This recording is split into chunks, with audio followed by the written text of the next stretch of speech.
the title. Senate 1838, an act to amend the Hong Kong Policy Act of 1992 and for other purposes. The question is, will the House suspend the rules and pass the bill? Members will record their votes by electronic device. Members, this is a 5-minute vote. 5-minute vote. Yesterday, the Senate passed a bill by voice vote that supports the ongoing Hong Kong protests against China.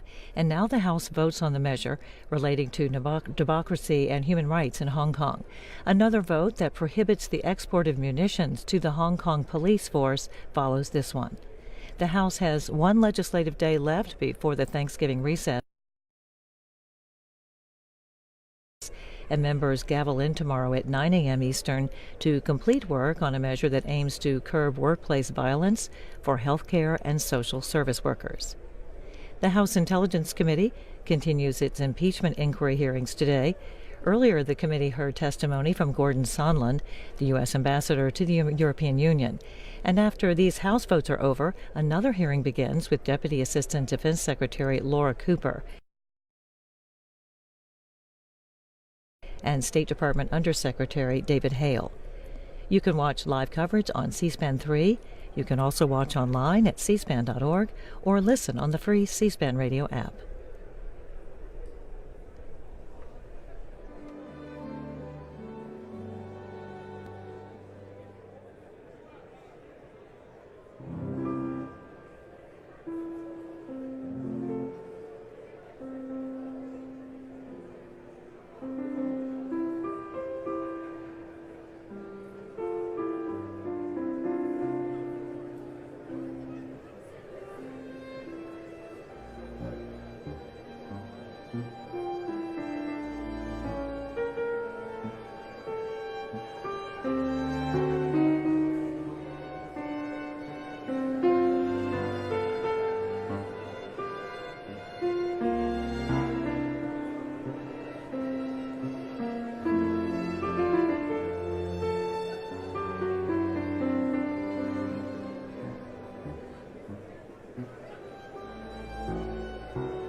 On this vote, the yeas are 417, the nays are 1.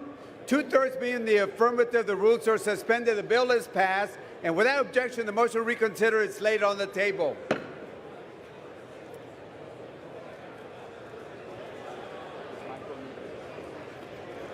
Pursuant to Clause 8 of Rule 20, the unfinished business is the vote on the motion of the gentleman of California, Mr. Sherman, to suspend the rules and pass Senate Bill 2710, on which the yeas and nays are ordered. The clerk will report the title. Senate 2710, an act to prohibit the commercial export of covered munitions items to the Hong Kong police force. The question is, will the House suspend the rules and pass the bill? Members will record their votes by electronic device. Members, this is a 5-minute vote. 5-minute vote.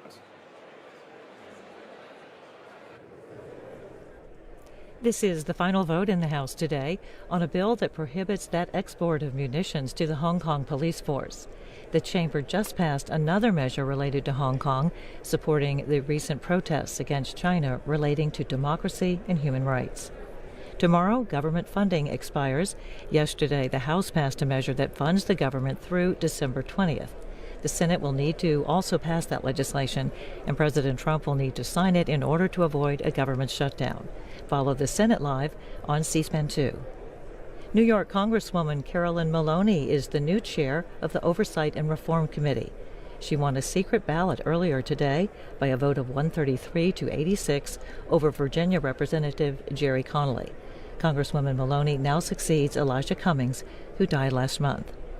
The main news in Washington today is the impeachment inquiry hearings being held by the House Intelligence Committee. This morning we heard testimony from Gordon Sondland, the U.S. ambassador to the European Union. And when these House votes are over, the committee will then hear from Deputy Assistant Defense Secretary Laura Cooper and State Department Undersecretary David Hale. You can watch live coverage on C-SPAN 3. You can also watch online at cspan.org or listen on the free C-SPAN radio app.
Does any member wish to change their votes?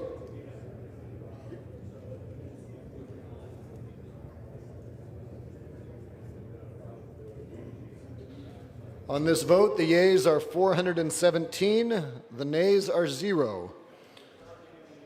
Two-thirds being in the affirmative, the rules are suspended, the bill is passed, and without objection, the motion to reconsider is laid on the table.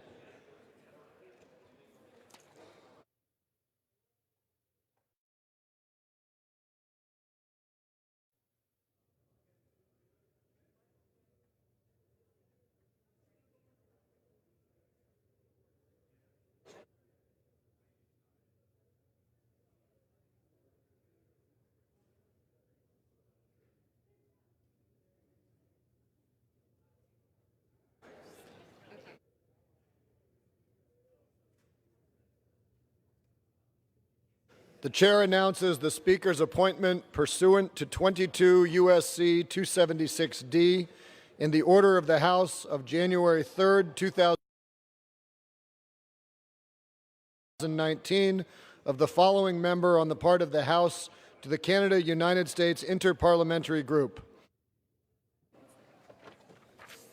Mr. Huizenga of Michigan.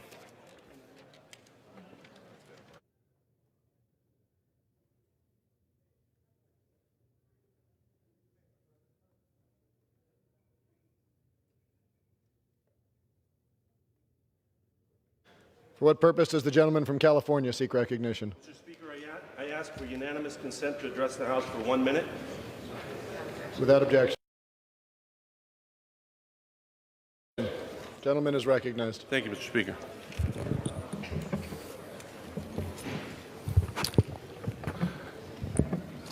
Mr. Speaker, I rise today, along with my colleagues, Susan Davis, Scott Peters, Mike Levin, and Chairwoman Maxine Waters, to honor Ms. Fahari Jeffers, who passed away on October 30th, for her outstanding actions as a tireless civil rights and labor leader and motivator, and as the co-founder of the United Domestic Workers of America. In 1977, Fahari Jeffers and her husband, Ken M. Samaji, formed the United Domestic Workers Organizing Committee under the mentorship of Cesar Chavez. It was the first known labor organization for domestic workers in the United States of America, and only the third labor union in the U.S. labor history to be founded by Latinos or African Americans. Additionally, Mrs. Jeffers served as United Domestic Workers Secretary-Treasurer for the First General Counsel and First General Counsel until 2005.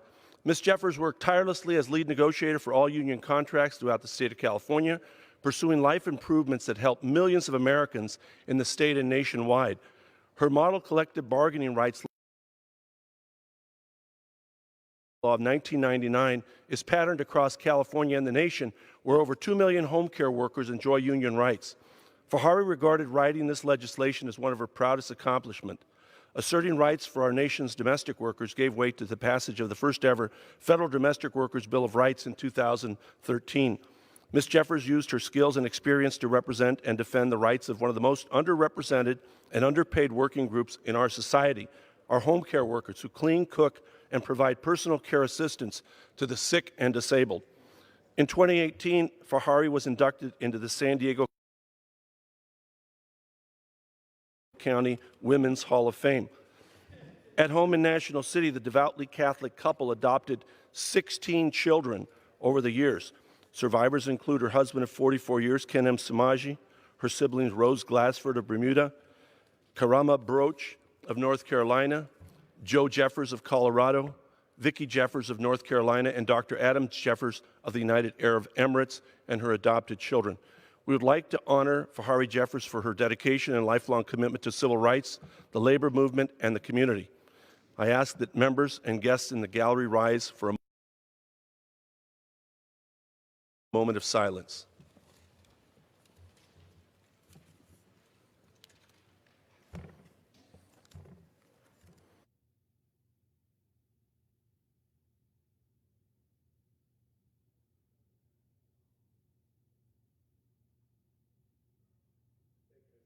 I yield back. Thank you. Thank you. Thank you. Yes. Thanks, Warren.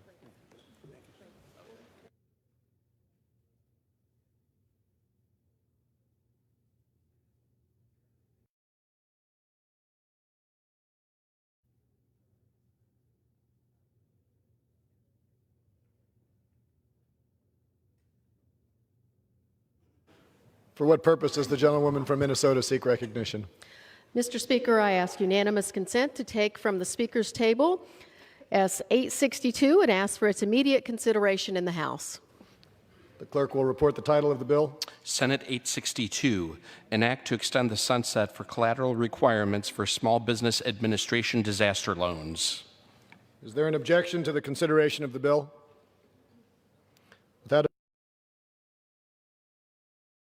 objection, the bill is read a third time and passed, and the motion to reconsider is laid on the table.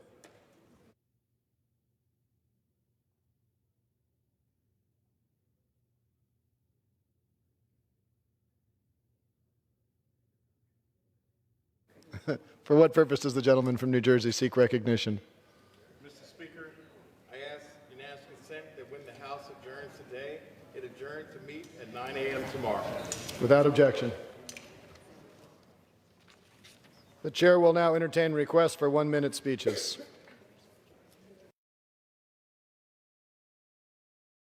For what purpose does the gentleman from New Jersey seek recognition? Ask unanimous consent to address the House for 1 minute, revise and extend my remarks. Without objection, the gentleman is recognized.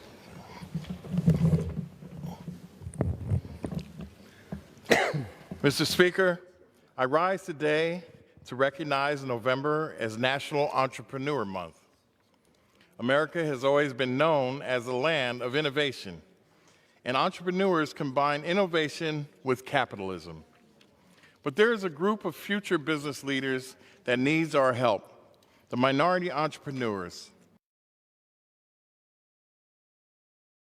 Many do not get the funds they need based on bias in the banking and loan industry. Too many bank managers still refuse to see minorities as worthy of loans. When they do get them, minorities are charged higher interest rates on average than whites. Many do not even fill out the loan applications because they know they will be rejected. Major banks have programs to deal with it, but clearly more needs to be done. We need to make sure loans are distributed based on credentials of the applicant, not the color of his or her skin. And with that, Mr. Speaker, I yield back the balance of my time. For what purpose does the gentleman from Tennessee seek recognition? I seek unanimous consent to address the House for 1 minute to revise and extend my remarks. Mr. Speaker. Without objection, the gentleman is recognized for 1 minute. Mr. Speaker, November is Alzheimer's Awareness Month. I rise to recognize the millions of Americans across this great country who are living with Alzheimer's disease and related dementias. Alzheimer's is a frightening disease that has impacted several individuals close to me. My Aunt Jane lost her battle with the disease while my Aunt Virginia continues to fight it. Additionally, the legendary Pat Summitt, a friend of mine, she actually came to my father's funeral, who coached the University of Tennessee Lady Vols basketball team for 38 seasons, lived with and brought awareness to Alzheimer's disease before passing away in 2016. I'm especially thankful for the caregivers who assist those living with a memory disorder. Friends, family members, and trained professionals care for these patients and make sacrifices to ensure their comfort. These efforts must not be overlooked, Mr. Speaker. Individuals diagnosed with Alzheimer's need to know they are not alone in their battle against this difficult illness. And while I remain optimistic about new treatments and ongoing research to find a cure, this November I encourage my constituents and colleagues to take a moment to think about those Americans living with Alzheimer's disease and say a prayer for them and their family, and to show support for the caregivers who look after and advocate for them. Thank you, Mr. Speaker, and I yield back the remainder of my time. For what purpose does the gentlewoman from Florida seek recognition?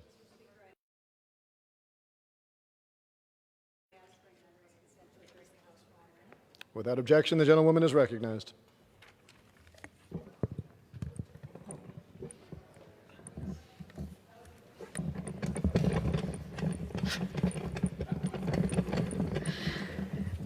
Mr. Speaker, Today, we recognize Latina Equal Pay Day, and I want to start by emphasizing that the gender pay gap is real, and it hurts Latina women and families. We know that Latinas make only 54 cents for every dollar that a white, non-Hispanic male makes for doing the same job. Let that sink in for just one moment. In 2019, Latina women get paid 54 cents for every dollar a non-Hispanic man makes for the same work. In fact, a Latina must work an additional 35 years to catch up to the earnings of a 60-year-old man, averaging to about $1.1 million in loss of earnings during a 40-year career. Continuing to ignore this disparity has repercussions in many aspects of our economy, and it leaves over 40% of families that are headed by a Latina in poverty. We must find a way to close the wage for the sake of our mothers, our sisters, our daughters, and our families. I yield back. For what purpose does the gentlewoman from North Carolina seek recognition? I ask unanimous consent to address the House for 1 minute, Mr. Speaker. Without objection, the gentlewoman is recognized. Thank you, Mr. Speaker. I rise today to recognize Scott Sewell for his 4 years of service as president of the Winston-Salem Police Foundation. When he steps down as president in December,